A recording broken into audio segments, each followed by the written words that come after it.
हाँ भाई, तो हीट ऑफ हाइड्रोजनेशन के बारे में मैंने आप लोगों को बताया था कि जैसे हमारे पास में ये कंपाउंड है, सपोज एल्कीन है, ठीक ना। और इसमें हम लोग क्या करेंगे कि जैसे हाइड्रोजन गैस के साथ में रिएक्शन करवाएंगे and it will form this alkene.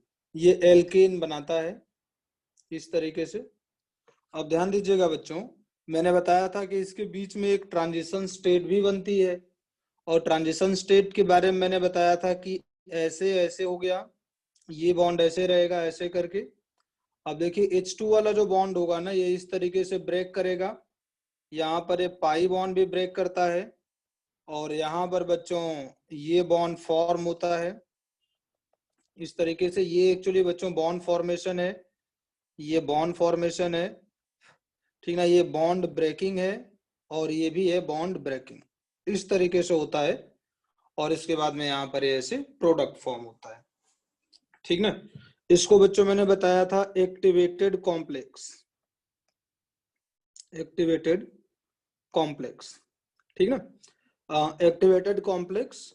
और मैंने ग्राफ भी इसके बारे में बताया था। देखिए यहाँ पर एक पाई बॉन्ड ब्रेक हो रहा है और ये देख रहे हो सिग्मा बॉन्ड बन रहा है। तो जब भी पाई बॉन्ड वीक होता है, हम लोगों को मालूम है, तो वीक बॉन्ड जब ब्रेक करता है और स्ट्रॉन्ग बॉन्ड बनता है, ठीक ना। यहाँ पर ये स्ट्रॉन्ग बॉन्ड बनता है। तो जब भी वीक बॉन्ड ब्रेक करेगा स्ट्रॉन्ग बॉन्ड बनेगा, ठीक ना।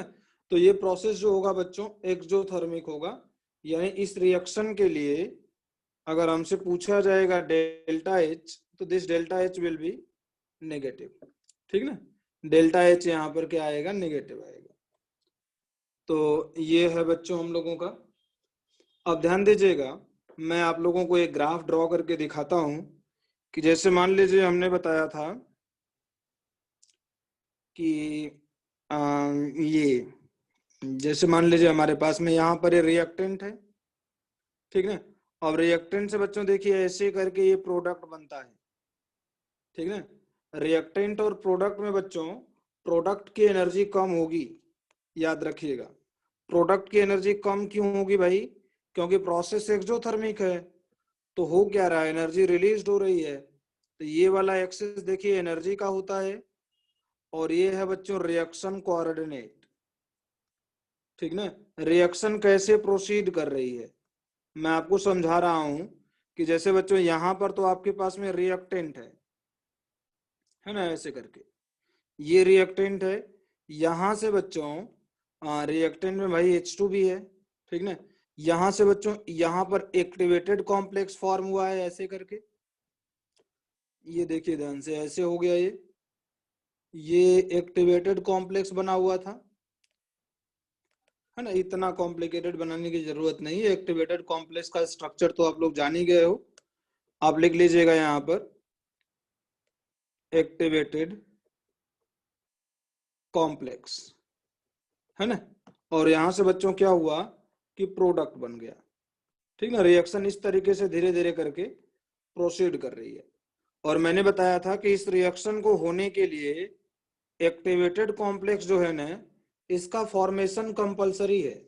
अगर एक्टिवेटेड कॉम्प्लेक्स नहीं बनेगा बच्चों तो प्रोडक्ट भी फॉर्म नहीं होगा। तो याद रखेंगे कि activated complex formation is compulsory for completion of any reaction, ठीक ना। ये मतलब कंपलसरी है कि फॉर्म होगा ही होगा, ठीक ना। तो भाई फॉर्म होने के लिए ध्यान दीजिएगा मिनिमम इतनी एनर्जी की जरूरत पड़ती है और इसको बच्चों हम लोग बोलते हैं एक्टिवेशन एनर्जी, ठीक ना। Activation energy. ध्यान दीजिएगा बच्चों रिएक्टेंट के पास में ना मतलब इतनी एनर्जी रहेगी एक्स्ट्रा। जैसे रिएक्टेंट की एनर्जी तो है ही। अब जैसे क्या होता है, जैसे दो मॉलिक्यूल है ए और बी, ए और बी आपस में रिएक्शन कब करते हैं, जब ये वाला इधर मूव करता है ये वाला इधर मूव करता है, ठीक ना। तो भाई ये किसी काइनेटिक एनर्जी से टकराएंगे और इनकी काइनेटिक एनर्जी इतना सफिशिएंट होनी चाहिए, मतलब इस एक्टिवेशन एनर्जी से ज्यादा होनी चाहिए इनकी काइनेटिक एनर्जी, ठीक ना। अगर नहीं है इतनी एनर्जी तो आपको एनर्जी सप्लाई करना पड़ेगा रिएक्शन कंप्लीट करवाने के लिए, ठीक ना। तो इस चीज को बच्चों हमेशा याद रखेंगे कि जो आपके पास में मतलब ये इतनी एनर्जी चाहिए ही रिएक्शन को करवाने के लिए, और इसी minimum energy to require for formation of activated complex is known as activation energy. ठीक ना, इसको हम लोग बोलते हैं एक्टिवेशन एनर्जी, इस तरीके से। और मैंने लास्ट क्लास में इसके बारे में भी बताया था कि this is delta H, delta H है, इसी को हम लोग बोलते हैं हीट ऑफ हाइड्रोजनेशन। और ये क्या है बच्चों, प्रोडक्ट माइनस रिएक्टेंट।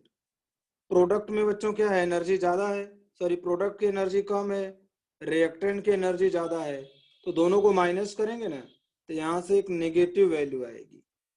ठीक ना, और जब भी डेल्टा एच नेगेटिव होता है प्रोसेस विल बी एक्सोथर्मिक। ठीक ना, ये है बच्चों, कुछ डाउट तो नहीं हुआ होगा आप लोगों को? बोलिए भाई। अनविक? नहीं सर, डाउट नहीं है। तो ये है बच्चों। अब इसके बाद में मैंने रूल लिखवा दिया था, रूल अभी नहीं लिखवाया था ना, रूल 1 लिखिएगा। रूल रूल इसी का एचओएच का रूल नहीं लिखवाया था, तो लिख लीजिएगा रूल 1। ठीक ना, तो रूल 1 के अकॉर्डिंग बच्चों ये होगा कि जो एचओएच होता है ना is directly proportional to number of pi bond. भाई एक बात सोचिए कि जितना ज्यादा पाई बॉन्ड होगा उतना ही ज्यादा हाइड्रोजनेशन होगा, और उतना ज्यादा हाइड्रोजनेशन होगा तो एनर्जी उतना ज्यादा रिलीज होगी, और हीट ऑफ हाइड्रोजनेशन की वैल्यू क्या आएगी, ज्यादा आएगी। तो HOH directly proportional to number of pi bond. और यहाँ पर इसके बाद में बच्चों रूल नंबर 2 होता है, ध्यान दीजिएगा, ये होता है if pi bond are same. अगर पाई बॉन्ड सेम है, ठीक है, if pi bond are same then heat of hydrogenation is inversely proportional to stability. Stability, ध्यान दीजिएगा बच्चों, मैं समझा रहा हूं, ध्यान से देखना। ये देखिए मैं ऐसे करके यहां पर ये ग्राफ ड्रॉ कर रहा हूं, और मान लीजिए यहां से एक कोई ग्राफ स्टार्ट हुआ और ऐसे करके यहां पर ऐसे, ठीक ना। अब देखिए बच्चों, ये पहले वाले देखिए मैंने E1 बोल दिया इसको, और इसको मैंने E2 बोल दिया, या मैंने कर दिया रिएक्टेंट 1 R1 R2। ये R1 है, ये है R2। ठीक ना। अच्छा बच्चों ध्यान दीजिएगा, ये यहां से ऐसे है, यहां पर ये पॉइंट है, ठीक ना।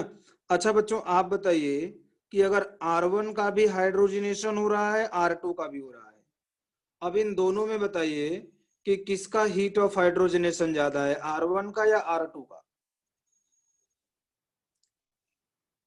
हीट ऑफ हाइड्रोजनेशन किसका ज्यादा है, R1 का या R2 का? बोलिए बच्चों।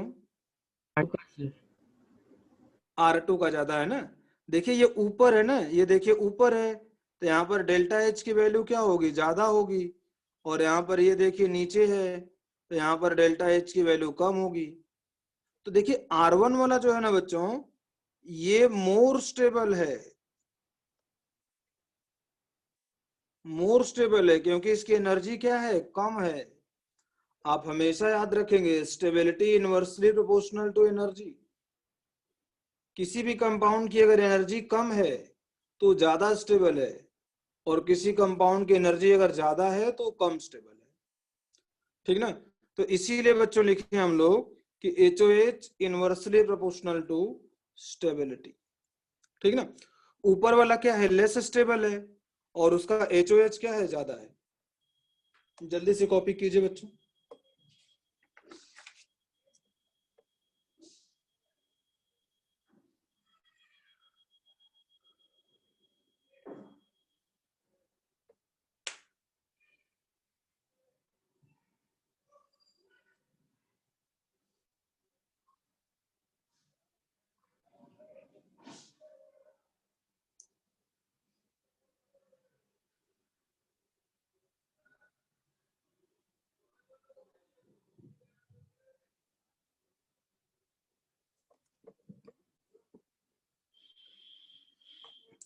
कर लिए होंगे कॉपी बच्चों,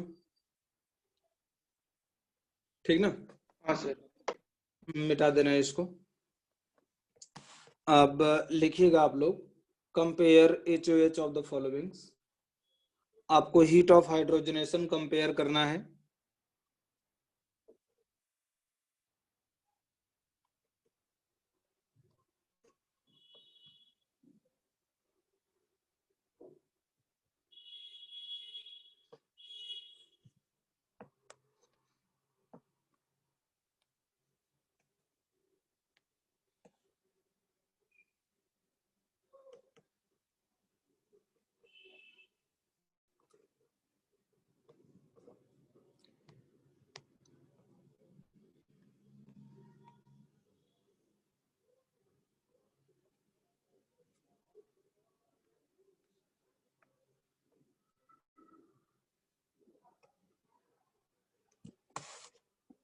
कंपेयर कीजिए भाई। Sir hmm. Heat of hydrogenation के लिए ज्यादा डोमिनेटिंग फैक्टर क्या है, नंबर ऑफ पाई बॉन्ड या स्टेबिलिटी? अब पाई बॉन्ड मैंने बताया ना कि दूसरा रूल तभी लगेगा जब पाई बॉन्ड इक्वल होगा,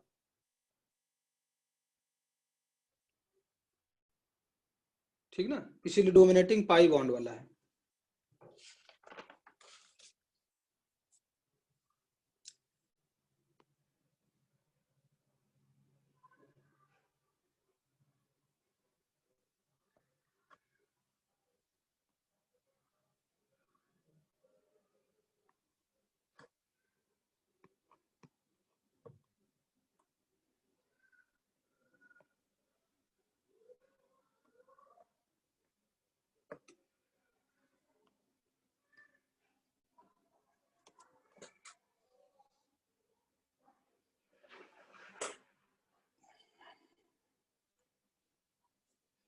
जल्दी से कंपेयर कीजिएगा बच्चों।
कर लिए बच्चों? हो गया?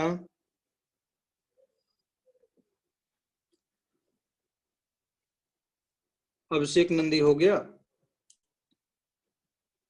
सर कर रहा हूँ सर, फिफ्थ में। जल्दी जल्दी कीजिए, जल्दी कीजिए, जल्दी कीजिए।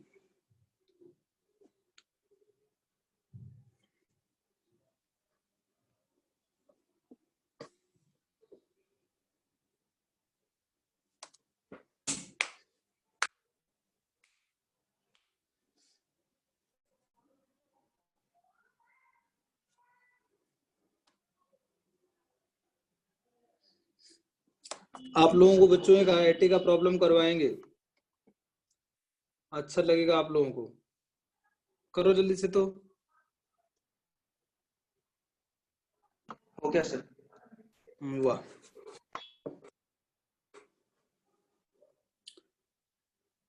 किसने? आयुष ने बोला। सर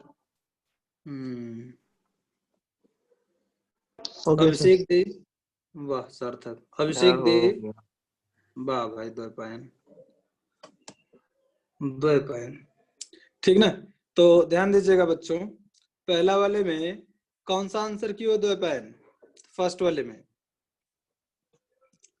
सेकंड वाला ही राइट होगा वाला।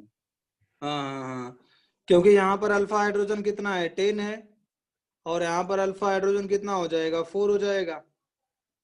चेक करते रहना भाई आप लोग। अल्फा हाइड्रोजन यहाँ पर 12, यहाँ पर अल्फा हाइड्रोजन बच्चों 1 हो जाएगा, ठीक ना। तो ठीक है, इसका हो जाएगा यहाँ पर बच्चों अल्फा हाइड्रोजन 10 हो जाएगा, यहाँ पर अल्फा हाइड्रोजन 4 हो जाएगा, ठीक ना। अच्छा बच्चों, फोर्थ वाले में कौन सा आंसर किए हो? फोर्थ वाले में बच्चों ऊपर वाला या नीचे वाला? ऊपर वाला। ऊपर वाले में सर नीचे वाला होगा। नीचे वाला होगा ना। क्यों? देखिए हाँ सर। ऊपर वाले में देखिए रेजोनेंस है ना, रेजोनेंस है, और यहाँ पर बच्चों रेजोनेंस नहीं है, मतलब ये क्या हो गया, लेस स्टेबल हो गया। और अगर लेस स्टेबल है तो ठीक है, हाइपर मतलब सॉरी हीट ऑफ हाइड्रोजनेशन इसका ज्यादा हो जाएगा। अच्छा बच्चों, फिफ्थ वाले में किसका किए हो आप लोग? फिफ्थ वाले में ऊपर में बच्चों रेजोनेंस रहेगा ना, तो पहले वाला। हमेशा याद रखिएगा। पहले चीज फोर्थ वाले में बता रहा हूं कि कहीं पर भी conjugated alkene are more stable, ठीक ना। अब जहां पर रेजोनेंस नहीं रहेगा वो लेस स्टेबल हो जाएगा। फिफ्थ वाले में क्या किए हो भाई? बोलो आयुष, क्या बोल रहे हो? मैं पहले वाला बोल, मतलब फिफ्थ वाले में पहला सबसे ज्यादा होगा। Y first one. सर क्योंकि मतलब अ,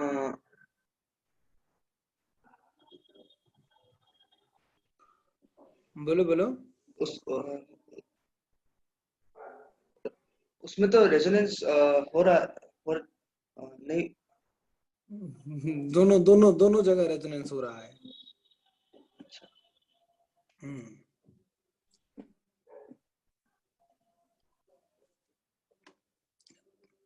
सार्थक, सार्थक आप कौन सा आंसर किए हो? सर इस वाला नहीं है सर। बच्चों देखिए, ये पहला वाला एंटी एरोमेटिक है और ये वाला नॉन एरोमेटिक है, और anti aromatic are always less stable as compare to non aromatic, तो फर्स्ट वाले का ज्यादा हो जाएगा, ठीक ना। ये एंटी एरोमेटिक है भाई, 4 पाई इलेक्ट्रॉन। ये नॉन एरोमेटिक है क्योंकि यहाँ पर sp3 और यहाँ पर भी sp3 हाइब्रिडाइजेशन है ना। तो नॉन एरोमेटिक और एंटी एरोमेटिक का केस है यहाँ पर। सिक्स्थ वाला बच्चों,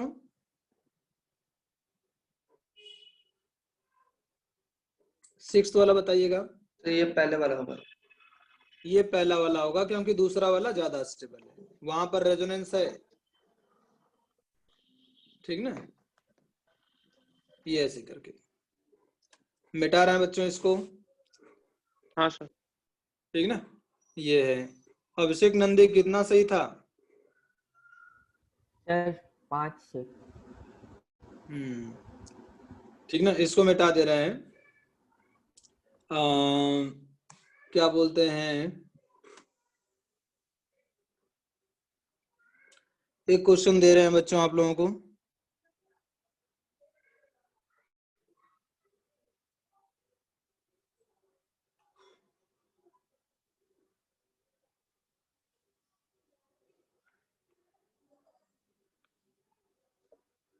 सर एक बार लास्ट स्लाइड में जाएंगे, थोड़ा छूट गया था।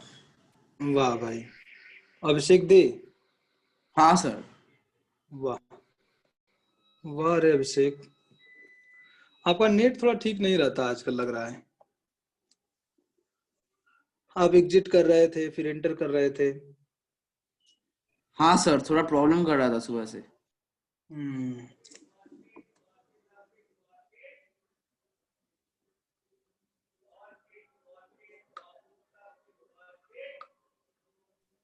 हाँ सर, हो गया। हम्म।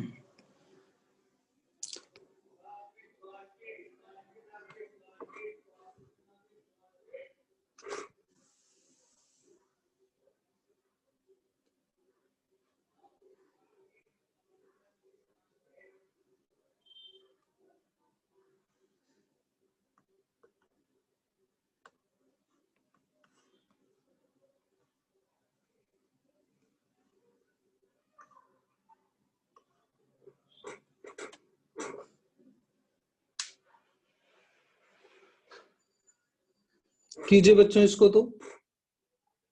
ये चारों कंपाउंड मतलब सेम क्वेश्चन का है। हाँ हाँ हाँ हाँ हाँ।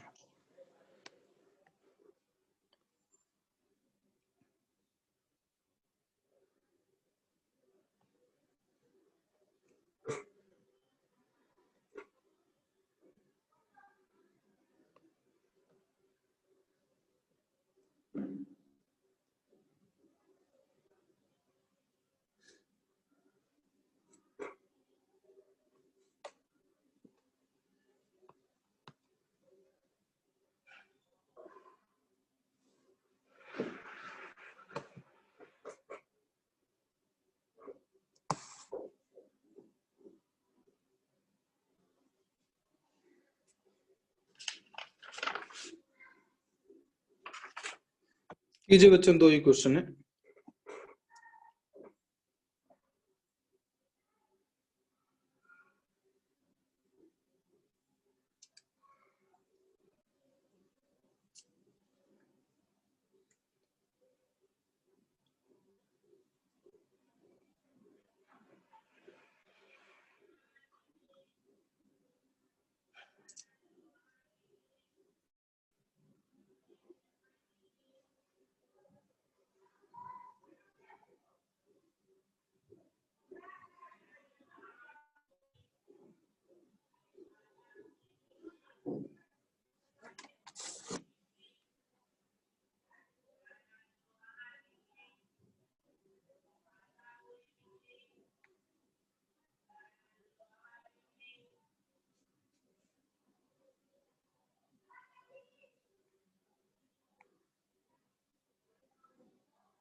हो गया बच्चों?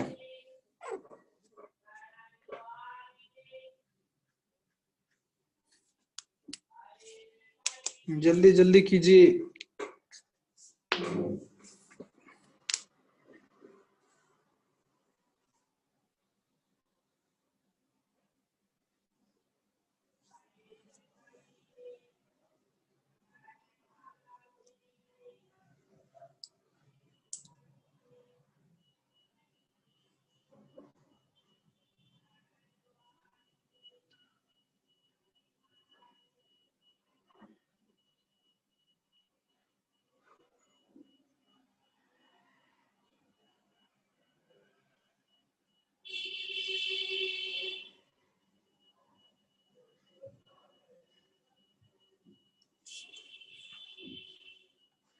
हो गया अभिषेक?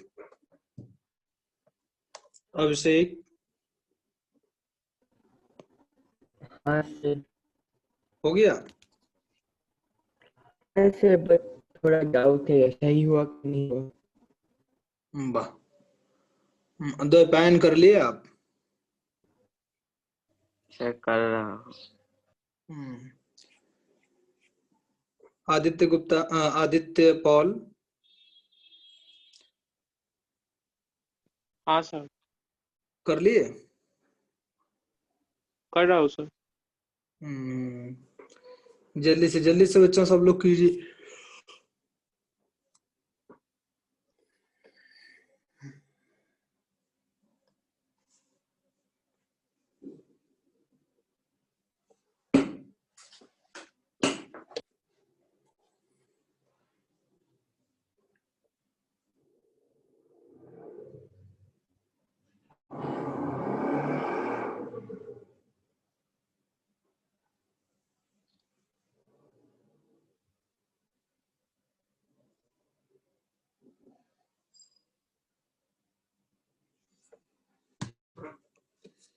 ठीक है बच्चों, मैं बता रहा हूँ। पहले वाले का आंसर आप लोग क्या किए हो? सर BCAD होगा सर। BCAD, BCAD नहीं, शायद से गलत है।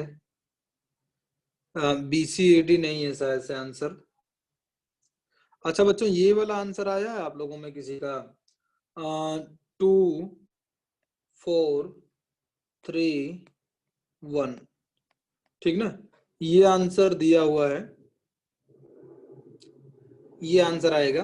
ध्यान दीजिएगा बच्चों, मैं चेक करता हूं। देखिए सबसे पहली बात तो ये दोनों देखिए रेजोनेंस वाले हैं, पहला और तीसरा वाला, मतलब ये 1, ये 2, ये 3, ये 4। तो फर्स्ट और थर्ड तो रेजोनेंस वाले हैं, तो ये तो कंफर्म है कि फर्स्ट और थर्ड का हीट ऑफ हाइड्रोजनेशन कम होगा एज कंपेयर टू 2 और 4, है ना?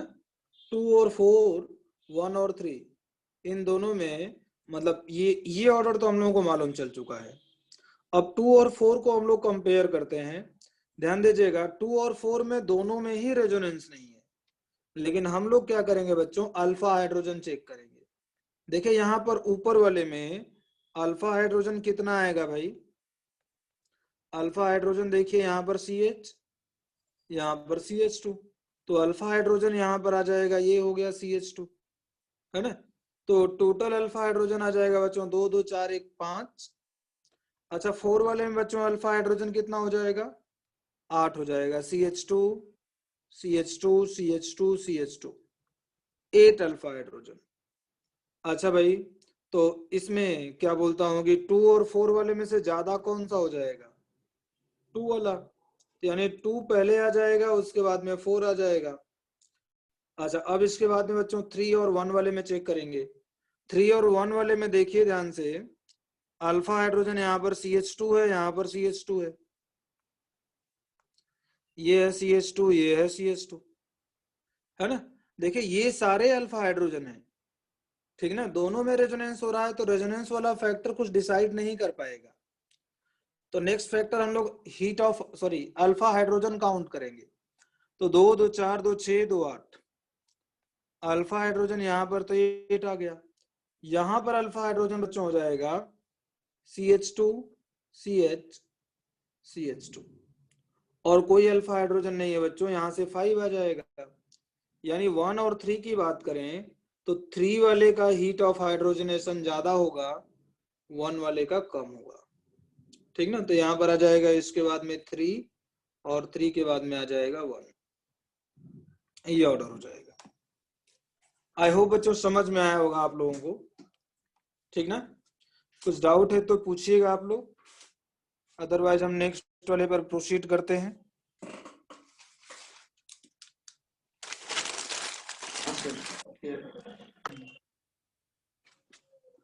अच्छा भाई, अब हम लोग डिस्कस करते हैं क्वेश्चन नंबर 2।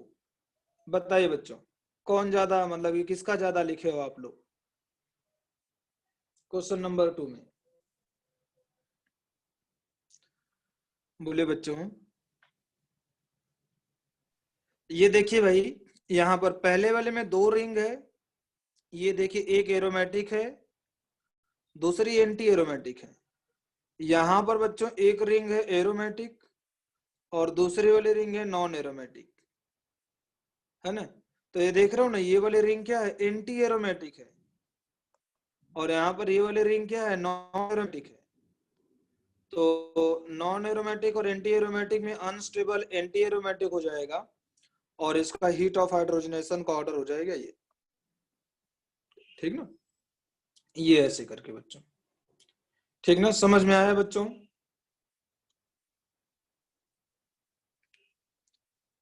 ठीक है भाई, कुछ डाउट है तो पूछिए आप लोग, अदरवाइज हम लोग आगे बढ़ते हैं। सर लास्ट अब वाला देखिए एक जो बार और IIT का आंसर देंगे? हाँ क्या चीज? सेकंड वाला। सेकेंड वाला, देखिए हाँ सेकेंड सर। वाले में ना दूसरा वाला ना नॉन एरोमेटिक है। नॉन एरोमेटिक इसलिए है क्योंकि यहाँ पर देखिए sp3 हाइब्रिडाइजेशन है, यहाँ पर भी sp3 हाइब्रिडाइजेशन है। यहाँ पर बच्चों ये वाली रिंग देखिए ना, जो ये दूसरी वाली रिंग है, ये एंटी एरोमेटिक है, ठीक है? तो एंटी एरोमेटिक क्या होता है? लेस स्टेबल होता है। इसकी वजह से इस वाले जो डबल बॉन्ड का ना हाइड्रोजनेशन हो जाएगा इजिली, और हीट ऑफ हाइड्रोजनेशन बहुत ज्यादा निकलेगी, ठीक है? हाँ सर। बस आप देख लीजिए कि इसमें से देखो पहला वाला तो कॉमन है दोनों में, और दूसरे वाली रिंग अनकॉमन है, और अनकॉमन को आप चेक कर लीजिए। ये हो गया बच्चों। अब मैं आप लोगों को एक छोटा सा क्वेश्चन समझा रहा हूं, जैसा ये वाला है। ये देखिए बच्चों, यहां पर ऐसे करके ये जो रिंग थी हम लोगों की, ये ऐसे हो गया, है ना। अब इसकी रिएक्शन बच्चों बोला गया है कि हाइड्रोजन गैस से हम लोगों को करवाना है, हाइड्रोजन गैस से। और हाइड्रोजन गैस दिया गया बच्चों 1 इक्विवेलेंट, और यहां पर लिखा गया निकेल भी, ठीक ना। तो निकेल क्या होगा, कैटलिस्ट की तरह काम करेगा। अब देखिए बच्चों 1 इक्विवेलेंट का मतलब ये है कि एक हाइड्रोजन दिया गया है, ठीक ना, मतलब एक H2 दिया गया है, ठीक ना। तो ये क्या करेगा बच्चों कि अब इसमें से एक डबल बॉन्ड को सिंगल बॉन्ड में कन्वर्ट करेगा, या फिर आप ऐसा बोल सकते हो कि एक डबल बॉन्ड को खत्म करेगा, एक पाई बॉन्ड को खत्म करेगा, ठीक ना। तो ध्यान दीजिएगा बच्चों, देखो इस स्ट्रक्चर में कुछ भी प्रॉब्लम नहीं है, बस प्रॉब्लम तो बच्चों ये रिंग है। किसी तरीके से ये एंटी एरोमेटिक जो टैग लगा हुआ है इसके साथ में, जो एंटी एरोमेटिक का मतलब अनस्टेबल, ये किसी तरीके से नॉन एरोमेटिक या नॉन एरोमेटिक या फिर एरोमेटिक में कन्वर्ट कर जाती तो अच्छा होता। तो ध्यान दीजिएगा बच्चों, ये है एंटी एरोमेटिक, ठीक ना। तो हम लोग हाइड्रोजनेशन करवाएंगे, 1 इक्विवेलेंट रहेगा, तो ध्यान दीजिएगा ये उसी का हाइड्रोजनेशन करवा देगा ऐसे, ठीक ना। तो आपको ये प्रोडक्ट मिलेगा। समझ में आया बच्चों? बोलिए भाई। तो मतलब हाइड्रोजनेशन करने के बाद कम स्टेबल से ज्यादा स्टेबल हो जाता है? हाँ, कम स्टेबल से ज्यादा स्टेबल हो जाता है, या आप ऐसे सोच लीजिए कि जो अनस्टेबल पार्ट रहेगा ना उसका हाइड्रोजनेशन हो जाएगा, जो डबल बॉन्ड अनस्टेबिलिटी प्रोवाइड करेगा, ठीक ना, उसका हाइड्रोजनेशन हो जाएगा, वो सिंगल बॉन्ड में कन्वर्ट हो जाएगा। इसका कीजिए बच्चों, जल्दी से कीजिए, मीटिंग एंड होने वाला है, 3 मिनट बाकी है, जल्दी से भाई। इसी के बाद तो मैं आईआईटी का प्रॉब्लम दूंगा, जस्ट इसके बाद मीटिंग एंड होगी and we will start with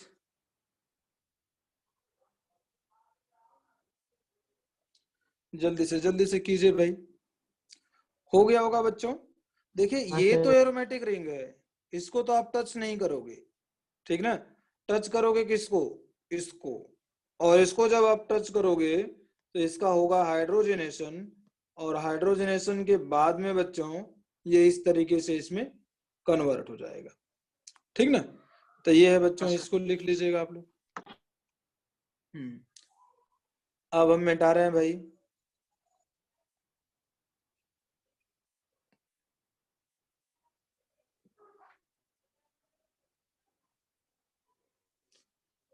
हाँ, अब देखिएगा, ठीक है, तो मीटिंग एंड हो जाएगा बच्चों। एक बार फिर से ही ज्वाइन कीजिए, ठीक है, फिर से ज्वाइन कीजिए, मैं फिर से लिखवा रहा हूँ, चाहे क्वेश्चन कर ही लीजिए। एक क्वेश्चन मैं दे रहा हूँ बच्चों, इसी में ही मैं दे रहा हूँ क्वेश्चन, देखिए ध्यान से। आप बताइए बच्चों किसका हाइड्रोजनेशन होगा, बोलिए बच्चों। ये क्वेश्चन लिखा गया है जो, जल्दी से कीजिए। तो इसको क्या प्रोडक्ट बनेगा आपको ये बताना है।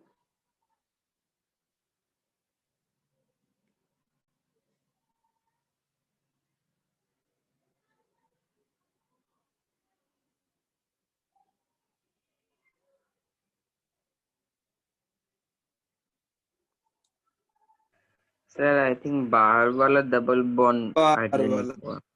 ठीक ना, यहाँ पर तो ये रेजोनेंस में है तो इसलिए थोड़ा ये स्टेबल होगा, तो ये वाला ऐसे ही रहेगा, इस वाले का हाइड्रोजनेशन हो जाएगा, ठीक ना। लिख लीजिए बच्चों जल्दी से।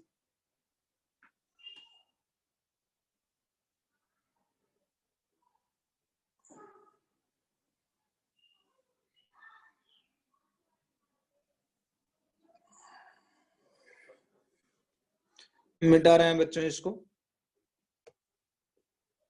फिर से रिज्यूम कीजिए आप लोग।